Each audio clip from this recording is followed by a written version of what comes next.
Amigos, bienvenidos a esta edición de día sábado que dedico, como saben, a temas que vayan un poco más lejos, un poco más arriba, un poco más al lado siquiera de la contingencia que nos tiene a todos un poquito chatos, ¿no es verdad? Y esto se relaciona de todas formas el tema que voy a tocar, que ustedes están viendo quizás el título, corrupción y reforma, con las situaciones que hemos vivido acá y que he comentado extensamente en programas de la semana. Corrupción y reforma. ¿Cuáles son la relación que hay entre estas dos cosas? ¿Cuál es el alcance que tienen? Etcétera. Pero antes les voy a recordar a Ignacio. Ya sé que soy majadero, pero es necesario. Hay que puncetear, picanear, porque está en juego la vida de una criatura. Así es que todo vale, dada la importancia de ese objetivo, de preservarlo, mantenerlo, y para eso se requieren tratamientos médicos de un costo simplemente increíble. Yo no sabía que habían tratamientos médicos para enfermedades como esta que cuestan cientos de millones de pesos. Una cosa loca. Por eso que esta familia está siendo apoyada por este canal y por otras iniciativas, como fue, por ejemplo, el bingo que se celebró en Curicó. Hay otro grupo de personas, creo que en el propio Curicó, no sé. Hay gente porque esta guagua tiene que vivir, eso es todo. El de insurrección, como les comenté ayer, cada día se valida más como un libro que no era, como algunos pensaron, un vuelo absolutamente delirante mío, que aquí nunca había habido ni iba a haber una revolución. Yo sé eso porque ex amigos míos me lo comentaban con una sonrisita, esa sonrisita burlona que sacan siempre los que no entienden nada y creen que con eso se ponen por encima de uno. No, ¿cómo se te ocurre, hombre, por Dios? Bueno, se está revelando que hubo una insurrección para abrirle camino a un proceso revolucionario que está fracasando. Pero eso es otra historia que la cuento en mi libro Revolución. Bueno, insurrección, revolución, el libro que los precedió, los dos, Tsunami, más otros libros míos que no tienen nada que ver, como Julio César, La Torre de Papel, Envejezco, Muérase, están todos disponibles en mi sitio elvillegas.cl/tienda a precios de liquidación, precios de bodega. Hay algunos libros que están a 5.000 pesos, todo incluido.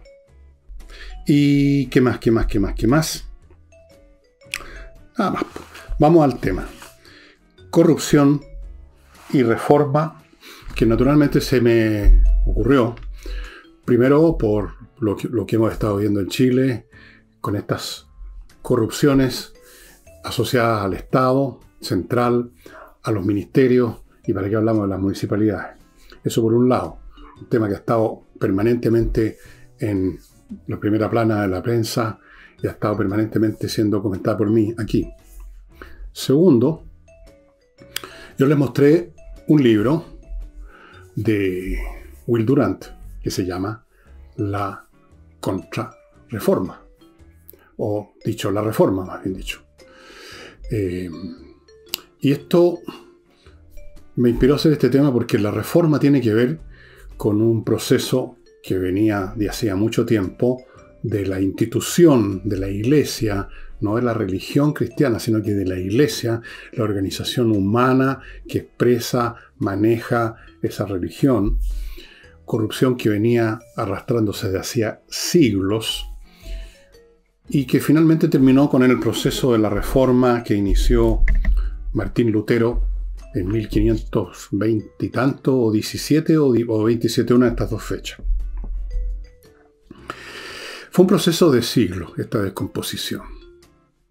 Y es una descomposición que ocurre, descomposición moral, que lleva al aprovechamiento económico, material, de prestigio, de poder que da una institución para beneficio de las personas que están en esa institución. Este es un proceso, como les decía, de muchos siglos, que empezó a detectarse, pongámoslo en el siglo XIII-XIV, en Europa, en plena Edad Media, y que involucraba a los sectores altos de la Iglesia, a a los clérigos de más alto nivel, es decir, al papado, a los cardenales, a los obispos, arzobispos, la élite dirigente de la Iglesia. No así necesariamente, o por lo menos no en los planos económicos y de lujo que se dieron los de arriba. En otros planos, el cura llano, el cura raso, llamémoslo así, el cura de parroquia, tan o más pobre o por ahí que el siervo de la tierra. Se empezó a producir esta descomposición como resultado de un proceso natural. Y ese es el punto que quiero recalcar. Primer punto. La corrupción, entendiendo por esto el intento de individuos de hacer uso personal, beneficio personal de los mecanismos de poder, de riqueza, de prestigio de la institución en que están involucrados, es un proceso natural que se da en toda organización humana que jamás haya existido. Punto. Se da de distintas maneras según la institución. En algunas se da como un tema meramente de meter mano en la caja de fondo. En otras partes, en otras instituciones donde no hay caja de fondo, se trata de usar poder para influir, el tráfico de influencias que llamamos hoy día. En otros casos se intenta evadir las cargas de vivir en sociedad, como mínimo. La cuestión es que allí donde un ser humano está puesto, va a tratar de optimizar sus beneficios personales, tan simple como eso. Toda criatura viviente, y no solo los seres humanos, busca optimizar su beneficio y minimizar los costos. Y eso significa que si un individuo es tomado con pinzas, por ejemplo, un individuo común y corriente que va por la calle, normal, que todo el mundo considera una persona honesta, decente, y se le pone en un lugar donde hay recursos que eventualmente pueden ayudar a esta persona, enriquecerlo, beneficiarlo, tarde o temprano, muy probablemente va a caer en esas prácticas. Y cuando no, es tan raro que esa persona adquiere fama o de santo o de huevón. En el caso de la Iglesia, por ejemplo, a lo largo de estos siglos de la Edad Media, el proceso llegó en su culminación cuando ya produjo una reacción como la de Lutero y otros, porque esto se expandió como un fuego en la pradera muy rápido. Se llegó al nivel en que la Iglesia vendía indulgencias. Indulgencias es un perdón. Yo pagaba para que todos mis pecados, incluso los peores, fueran borrados por la mano de la Iglesia, porque en la teología cristiana, la Iglesia es la que abre o cierra la puerta del paraíso, administra o gestiona el tema de la otra vida. Entonces, si el Papa, o sea, si la Iglesia, yo compraba indulgencias, mis pecados quedaban efectivamente borrados. Y claro, ese dinero iba a engrosar las arcas de la Iglesia, que por esos años, estamos ya en el siglo XV, principios del XVI, era una institución enormemente rica. A lo largo de los siglos, multitud, especialmente de señoras, que son siempre las feligresas más intensas, digámoslo así, habían legado sus bienes, incluyendo tierras. También caballeros, por supuesto, como una especie de último pago para asegurarse el ticket al cielo. Total, muerto, ¿quién me importa? Vamos regalando tierra, no todas o parte de ella. Entonces, a lo largo del siglo, la Iglesia se convirtió en el latifundista más grande de Europa. Tenía enormes cantidades de propiedades trabajadas con siervos, trabajadas como eran trabajadas por todo el mundo en esa época. No había ni una diferencia. No crean ustedes que había una diferencia. Por supuesto, aquí algo está ocurriendo.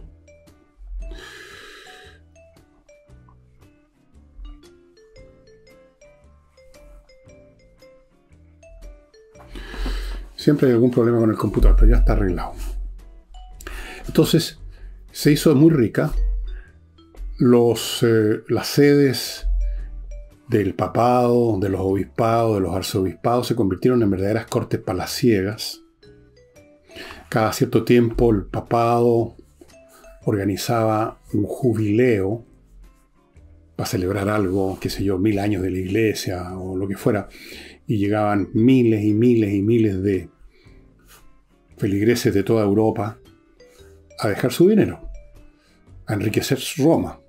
Había que comer, beber, alojarse y pagarle a la iglesia, comprar indulgencia, dar limosna.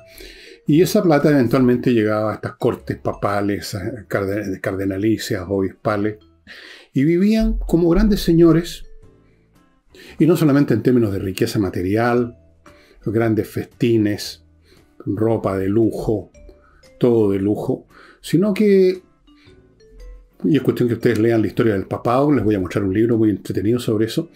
Los papas en un momento dado tenían hijos, tenían amantes, y era un hecho conocido, no estaban escondidas. Hay un papa que llegó a ser papa siendo hijo del papa anterior. Es un caso. Otro, no llegaron a ser papa, pero llegaron a ser cardenales, obispos. De repente se coronaba o se convertía en cardenal u obispo un niño de 15 años, que era nieto, hijo, sobrino. Entonces en un 2x3 se le ordenaba como sacerdote, en un 2x3 se hacían todos los rituales para que se convirtiera en cardenal. Esa era la iglesia en esos siglos. 14, 15, 16. Fue una época de mucha corrupción, y por lo tanto de mucha insatisfacción de los cristianos, y podemos llamar esto una descomposición, una corrupción, comparado esa forma de vida, esas acciones de la iglesia, la venta de indulgencia y todo lo demás, comparado con lo que siempre estaba como parámetro de comparación. La iglesia en sus inicios, la iglesia de las catacumbas, cuando prácticamente no había mucha distancia jerárquica entre el común y corriente feligrés y el sacerdote, el diácono. Cuando no había dinero, no habían edificios, no habían templos maravillosos, no habían palacios. Entonces se pensaba en esa pobreza evangélica. Siempre se estaba haciendo esa comparación. Siempre había gente que decía que la iglesia debiera volver a hacer lo que era, en vez de andar estos señores de la élite de la iglesia con anillos de diamante, con ropas carísimas y comiendo como energúmenos. Y esto condujo a la reforma, al proceso de reforma, a la protesta. De ahí viene el nombre de las confesiones cristianas protestantes, viene de que protestaron, de que se inició como una protesta. Se inició cuando Martín Lutero, no recuerdo bien si fue en 1517 o en 1527, por ahí, que en una iglesia de una ciudad alemana, o sea, lo que ahora es Alemania, antes no existía Alemania propiamente tal, clavó sus tesis, criticando todos estos puntos y mucho más. No me acuerdo cuánto, era un número bastante, 40, 50, 100 tesis, las clavó en la puerta y ahí se inició el proceso que por supuesto estaba ya a fuego lento en la mente de muchos cristianos, de gran parte de la cristiandad. Si esto hubiera sido solamente una idea de Martín Lutero, no pasa nada, lo queman en una pira y se acabó la historia. Él simplemente fue el detonante de una insatisfacción que se había acumulado por mucho tiempo. Antes de continuar con esta historia y llegar al tema de la reforma, ¿qué es posible con las reformas? Me van a permitir ustedes que les recuerde Le Grand Jour, que no es una tienda, es un showroom, es un lugar que usted tiene que pedir hora para que la atiendan. Esto está a cargo de doña Rebecca Layton. Y usted llega ahí pidiendo hora. Y no solamente escogen para usted, para mujeres de cualquier edad, incluso las jóvenes, una madrina, una novia, lo que sea. No solo escogen, le ayudan a usted a escoger un vestido único, traído de París, o de Italia, o de Nueva York, sino que además la asesoran en todo el resto. No es solo el vestido, sino que ¿qué zapatos tendrías que usar con esto? ¿Qué anillo? ¿Vale la pena ponerse un camafeo o no? Bueno, y ahora no se usan mucho los camafeos, son medio anticuados. Todo el ajuar, toda la puesta en escena de estas personas, de esta señora, esta madrina, esta novia, lo que sea, en Le Grand Jour. Son vestidos únicos. No hay otro vestido, siquiera otro más. Único. Única también la asesoría. Esto es una cosa de otro nivel, estimados amigos, y especialmente estimadas amigas. Esto es para la señora, para la señorita. Le Grand Jour, ustedes están viendo ahí los datos, los teléfonos, en fin, para que se pongan en contacto y pidan hora para que las citen a este showroom, que no va a la calle, que no es una tienda, y que les va a entregar lo que les he estado diciendo. Continúo con Oxinova, pasemos ahora a un plano muy distinto, este polvito mágico que ayuda, no ayuda, completamente destruye los malos olores, destruyendo a las bacterias que lo producen. Este polvo se mezcla en agua, está un rato ahí, una hora, pongamos por caso, se convierte en una colonia de bacterias aeróbicas. Usted lo vierte de donde vienen los malos olores y estas bacterias se encaminan hacia las anaeróbicas, que son las que producen los malos olores, y las destruyen. Y al destruirlas, se destruye el mal olor. Porque el mal olor lo producen esas bacterias anaeróbicas. No se produce solo. Así es que es la manera, estimados amigos. Hay un servicio también para tratar problemas ya mayores en edificios, que esto requiere otro tratamiento. Tienen expertos para eso, así que si en su edificio hay un tema que no lo han podido resolver, pónganse en contacto con Oxinova. Continúo con Giso, una de estas empresas que han surgido gracias a las tecnologías digitales que están cambiando día a día el mundo. Esta empresa le pone un gestor a usted para que le gestione el reembolso del tratamiento médico que usted se hizo con la ISAPRE, de la cual es miembro, está afiliado. Usted se evita los trámites, salir, ir a oficina, explicarle a una secretaria, todas esas cosas que pueden ser lateras. Giso lo hace con usted, con un gestor que va a ser siempre el mismo. O sea, no tiene que estar hablándole, explicándole nada a nadie una y otra vez. Ese gestor hace toda la pega y usted recibe su reembolso.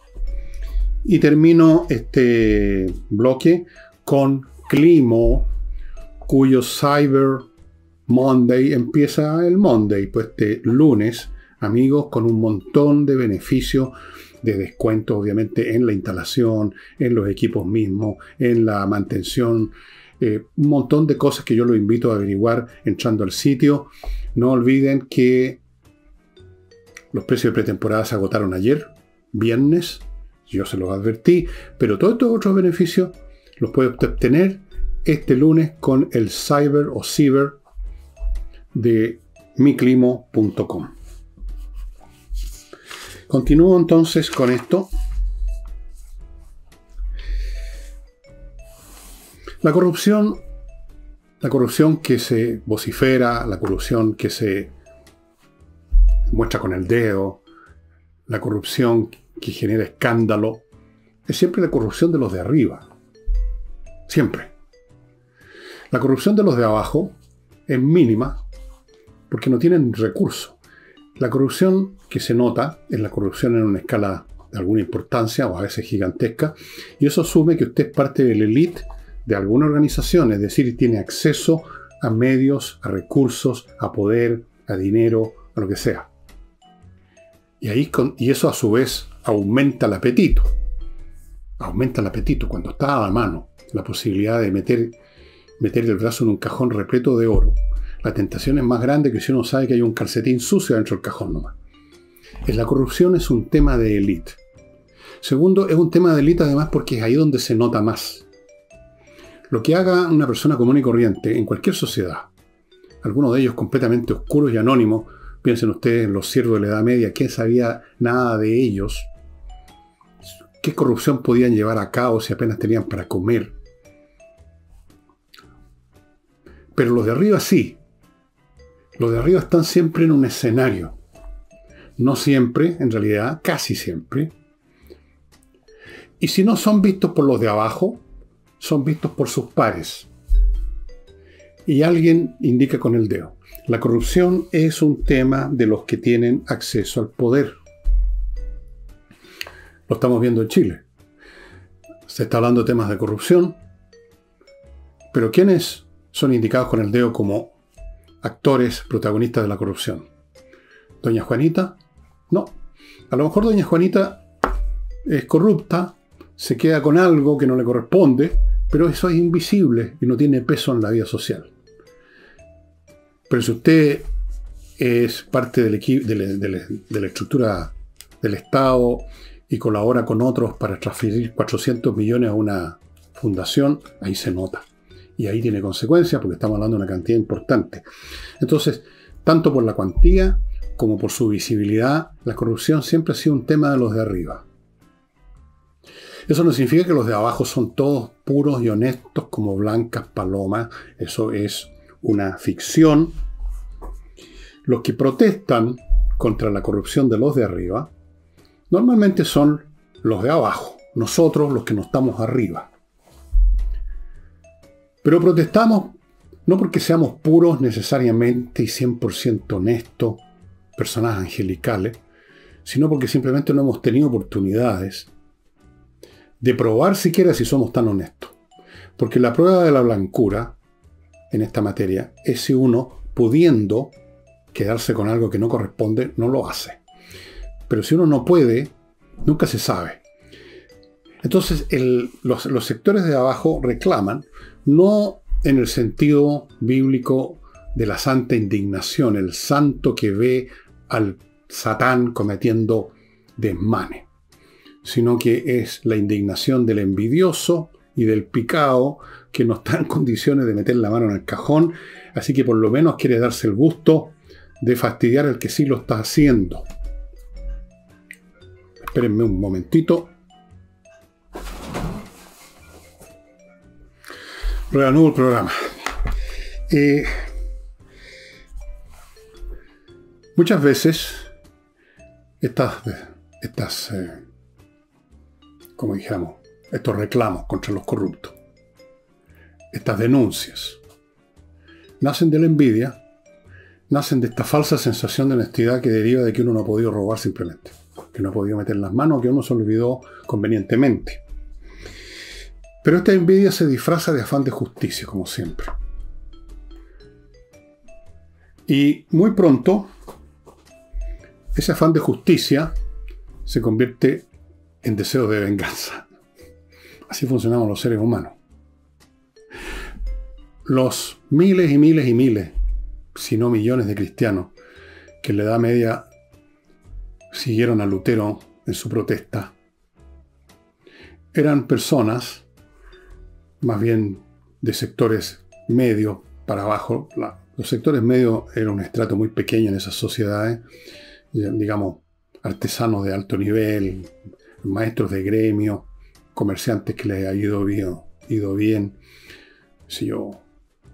burócratas de las cortes, y veían a estos arzobispos, cardenales y papas dándose la gran vida, y entonces estaban molestos, estaban envidiosos, estaban resentidos, y por lo tanto clamaron por justicia. Pero que la justicia se convirtió después en algo un poquito más feo, lo prueba que este proceso que empezó con debates terminó en guerras. Se incendiaron los espíritus porque había mucho combustible acumulado, y esto de la protesta contra los abusos, contra la corrupción, fue un fulminante muy adecuado. Ahora, respecto a la reforma, los que están arriba en una situación, por ejemplo, volvamos a la iglesia en los siglos XIV, XV, ellos se dan cuenta de la situación. No son tan ciegos. Las élites en algunos casos son completamente ciegas, pero en otras se dan cuenta que hay una presión, que hay un malestar, que se expresa primero en cosas, en eventos individuales, alguien que reclama por aquí, otro que escribe una cosa por allá, un intelectual que, qué sé yo. Pero se dan cuenta que hay un clima que empieza a ponerse oscuro, y sin embargo, aunque se dan cuenta que están danzando al borde del abismo, no son capaces casi nunca de retirarse del abismo. Lo ven,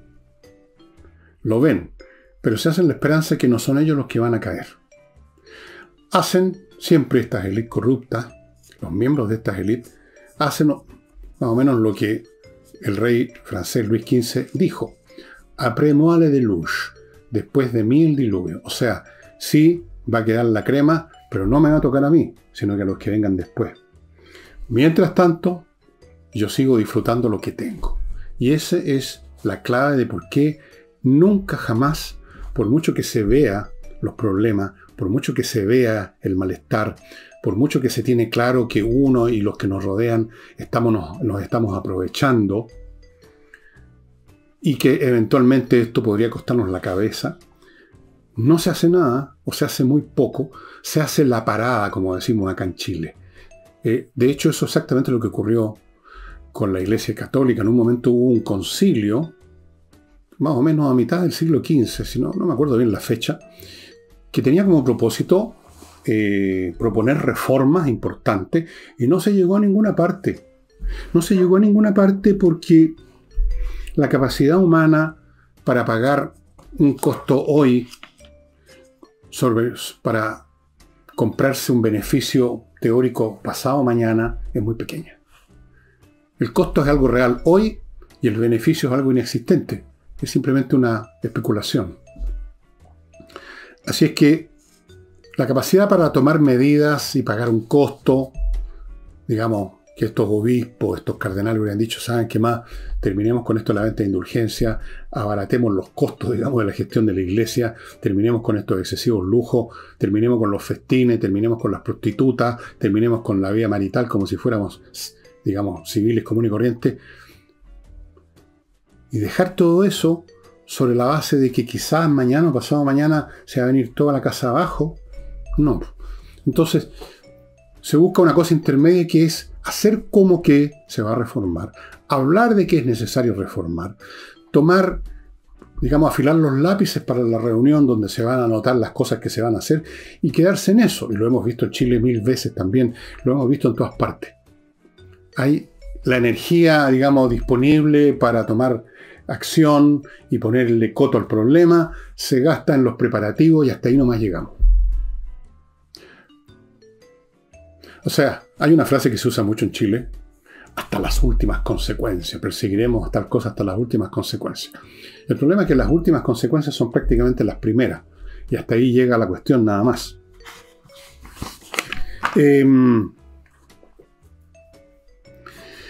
Esta constitución humana que vive en el presente, somos parranderos, por así decirlo todo, se manifiesta en muchas cosas, no solamente en temas de no tomar medidas para evitar que mañana nos pasen una tremenda factura por nuestra corrupción, por nuestros abusos.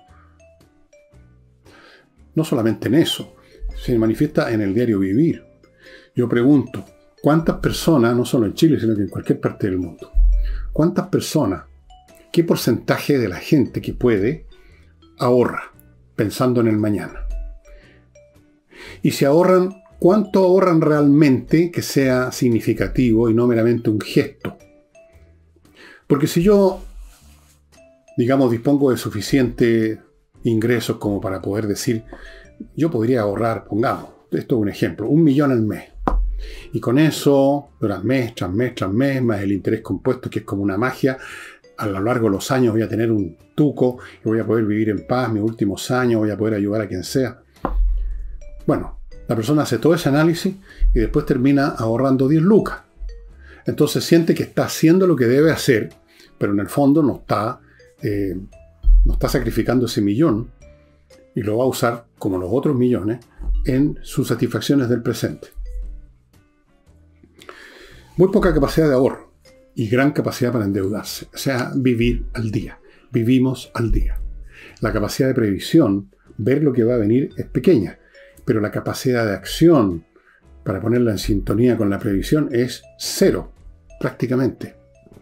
De forma que la iglesia vio venir esto, organizaron un concilio y no salió absolutamente nada. ¿Qué significa esto? Que Las personas y las instituciones ponen remedio, no solo a la corrupción, sino a cualquier otro problema importante, solo cuando el problema ya les cayó encima, la crisis se convirtió en un desastre, lo que era una amenaza de guerra se convirtió en guerra, lo que era una amenaza de quiebra se convirtió en quiebra, y empiezan a llegar los costos, también ahora, no los beneficios, sino que los costos del desastre, y entonces ahí recién empiezan a ponerse las pilas. Y visto de otro ángulo, rara vez una sociedad corrige los problemas que se van acumulando sobre la sola base de haberlos visto venir y tranquilamente y con tiempo diseñar un plan para encarar esos problemas y resolverlos y llevarlos a cabo. Nunca. Normalmente esos cambios se terminan haciendo a la fuerza, se terminan haciendo a la brutantesque, se terminan haciendo con un tremendo costo humano. Casi siempre. Hay muy pocos ejemplos. Y siempre en todo caso hay como detonante una crisis muy grave. Por ejemplo, la gran reforma japonesa del siglo XIX, que llevó a constituir un Estado moderno y terminaron con el régimen más o menos feudal que existía, fue porque sufrieron un tremendo trauma cuando en las costas de Japón aparecieron las potencias europeas con su tecnología infinitamente superior, con sus barcos a vapor, con cañones mucho más poderosos que cualquier cosa que tuvieron los japoneses, y los humillaron, los obligaron a comerciar en los términos de las potencias occidentales. Entonces, en vista de esa situación, el modo de vida que tenían, el régimen que tenían feudal, se hizo el harakiri. Y empieza a aparecer un Estado moderno.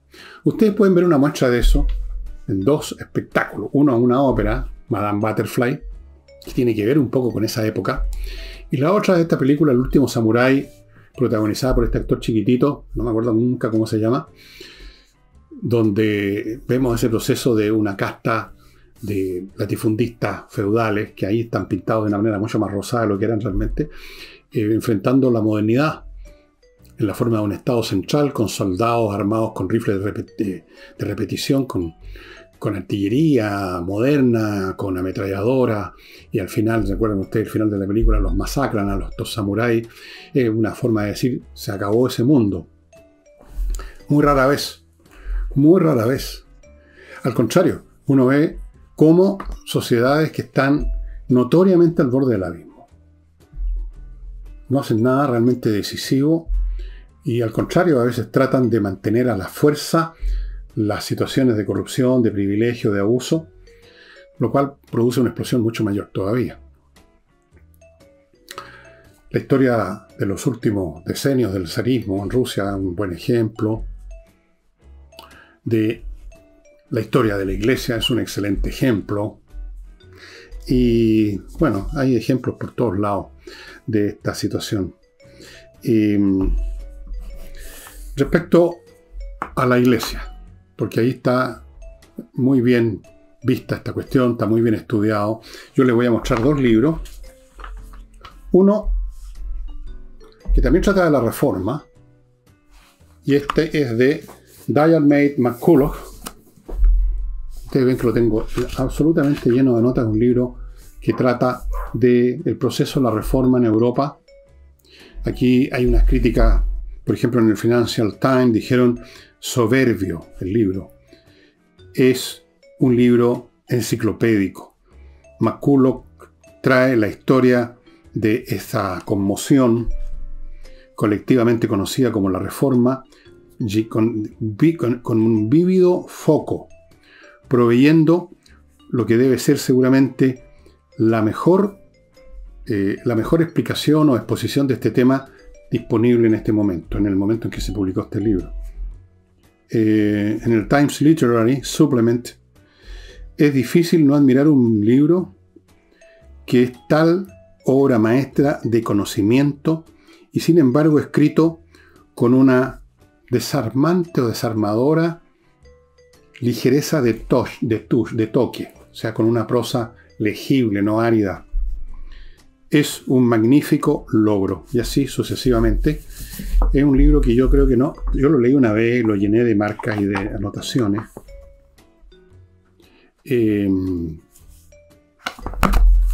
Pero no tengo tiempo ya. Y el otro libro, se lo mostré hace mucho tiempo.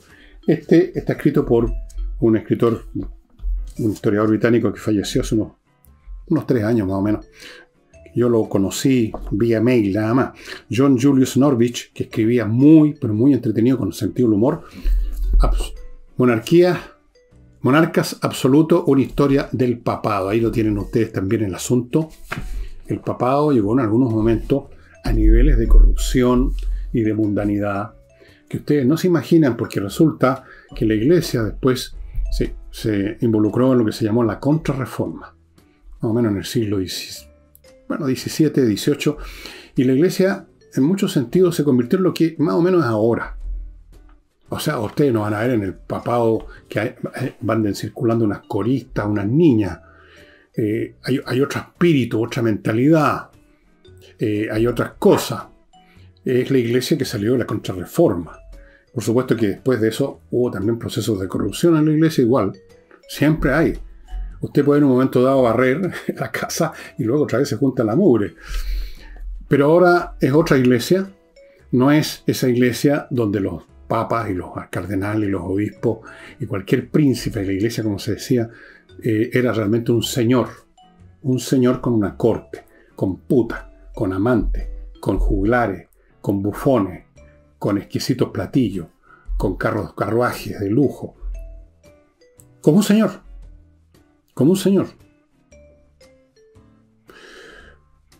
Se cuenta que ya estamos en el siglo XVIII.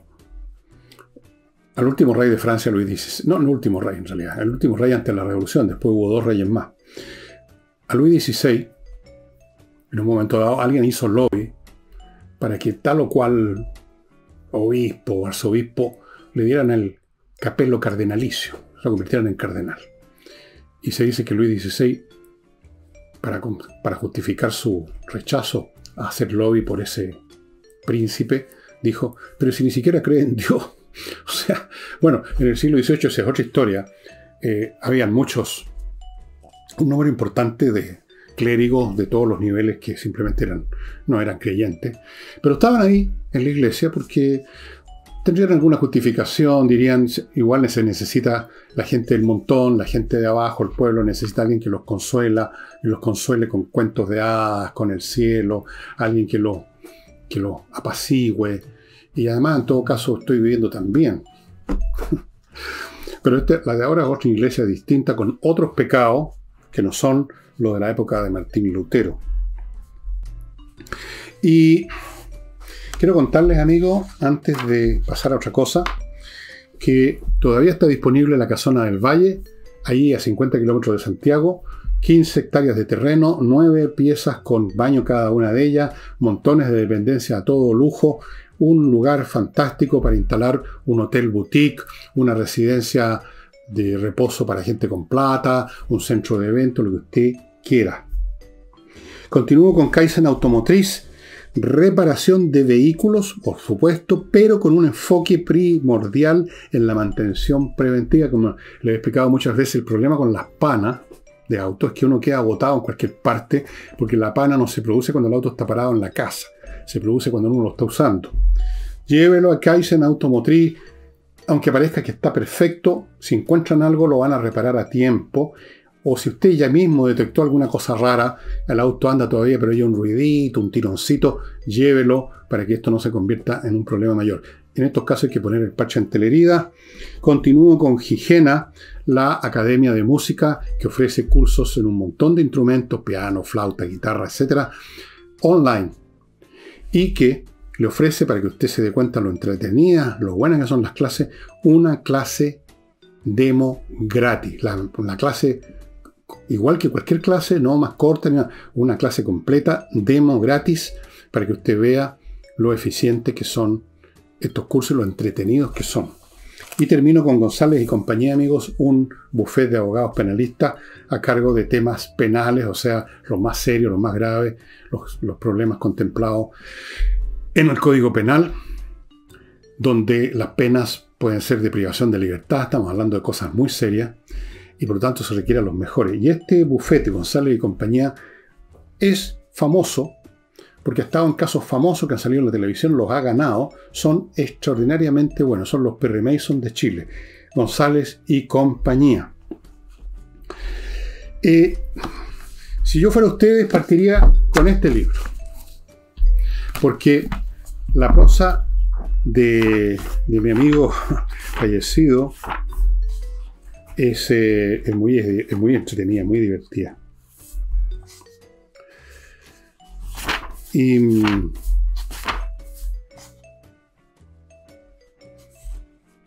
dice, las primeras dos líneas, dice: después de 2000 años de existencia, el papado es la más antigua continuación de las monarquías absolutas en el mundo. Eso es. Y en cierto sentido ni siquiera es una monarquía, es un imperio. En muchos sentidos la Iglesia, en su idioma, el que usaban antes, ya no ahora tanto, el latín, en los nombres de su organización, en los títulos, los nombres que tienen sus reparticiones administrativas, eso de diócesis, por ejemplo, y en muchas otras cosas, son una especie de continuación del Imperio Romano. Así es. La diócesis era una división administrativa del Imperio Romano en la época de Diocleciano. Él creó esa división. Y hay muchas cosas más que son propias. Bueno, la palabra pontífice, que significa el que hace puentes, pontifices, fices es de hacer. El pontífice era una magistratura romana. Era el que estaba a cargo de todas las funciones religiosas, era el sacerdote máximo, que en realidad no era sacerdote propiamente tal. No existía una profesión sacerdotal propiamente tal, era una función que podía cumplir un civil importante. Julio César fue pontífice en un momento dado y no era clérigo, como está claro. Muchos elementos de esta monarquía absoluta son un reflejo pálido y distante del Imperio Romano. Y tal como el Imperio Romano se corrompió por mucho tiempo hasta la tuétano. Y ahora no digo nada porque no sé en qué está la institución de la Iglesia, qué está pasando dentro de la Iglesia, qué está pasando en el papado. Supongo que tendría que releer el libro este de Norwich, muy entretenido, lo encuentran en Amazon y en otras librerías de internet. Dicho sea de paso, alguien me dijo ahí que si acaso yo me pagaban en Amazon por estar siempre hablando. Nadie me paga nada por eso, amigos míos. Simplemente es el lugar donde yo compro y me consta que un libro está porque lo compraba ahí. Pero también les he mencionado librerías como Ave Books, donde hay libros de segunda mano, o libros que han desechado las librerías universitarias, que usted los encuentra a un precio mucho más reducido. He hablado de Barnes & Noble, que es una gran institución norteamericana también. Y hay muchas más que yo también, Daedalus Books.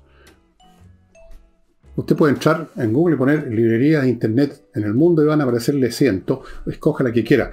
Probablemente Absolute Monarch está en todos lados. Y eso sería todo por hoy, estimados amigos. No sé todavía qué autor les voy a presentar mañana domingo, pero como de costumbre buscaré uno que conozca y que asuma yo, trate de adivinar qué les puede interesar a ustedes. Y eso sería todo. Muchas gracias. Ojalá hasta mañana.